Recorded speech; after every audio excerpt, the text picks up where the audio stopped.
বেচতে গেলে দাম নাই, কিনতে গেলে দাম।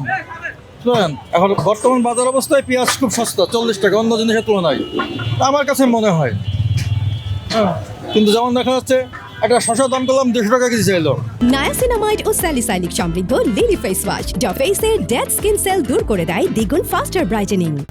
একটা মাছ 1200 টাকা 1400 টাকা কেজি চাইলো, সেই হিসাবে পেঁয়াজের দাম অনেক সস্তা আমি মনে করি।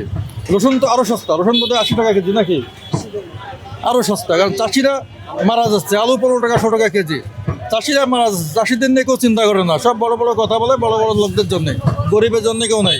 জায়গায় তো মূল্য পাচ্ছে না, আনতে ট্রান্সপোর্ট কস্ট অনেক বেশি। হ্যাঁ, আনতে যা দেখা যাচ্ছে যে খরচ পড়ে যাচ্ছে অনেক বেশি, চাঁদাবাজি তো আছেই, তাছাড়া ট্রান্সপোর্টের খরচ, তেলের দাম বাড়ি যাতে ট্রান্সপোর্ট কস্ট অনেক বেশি হয়ে গেছে। গত বছর যে সবজির দামটা মনে হয় একটু বেশি, পেঁয়াজের দামটা গত বছরের চেয়ে কম আছে না, মনে হয় না। বাজার নিয়ন্ত্রণ করলে তো বাজারে তো সাপ্লাইয়ের তো কমতি নাই।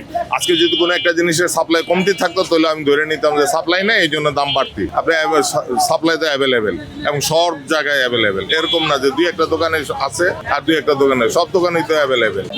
কৃষক মরে যাক গা, লাভ নাই, হ্যাঁ গো, হস্তা দরকার। বর্তমান সবজি নরমাল দাম আছে। পুরো মফ করছে, মানে অবধি করতে পারেন নাই, একদিন মফ করছে অবধি করতে পারেন নাই। 40 টাকা দিকে রেখে আরো কম দেন, 120 টাকা দিকে আগামী বছর, এটা কয় না আর একবারও না। আবার কয় যে লেবু দাম বাড়ছে, লেবু শীতের দিন লেবু হয় কোন লেবু আপনার গাছে হয় শীতের দিন কম, আপনার গরমের দিন আসলে 10 টাকা লেবু সুন্দর তার বলবো না আপনারে 10 টাকা সুন্দর কই বলে তুই 10 টাকা দিয়ে কিনছি, আপনারা ভুলেও বলবো না, কারণ 40 টাকা কয়ে গেছে বা 120 টাকা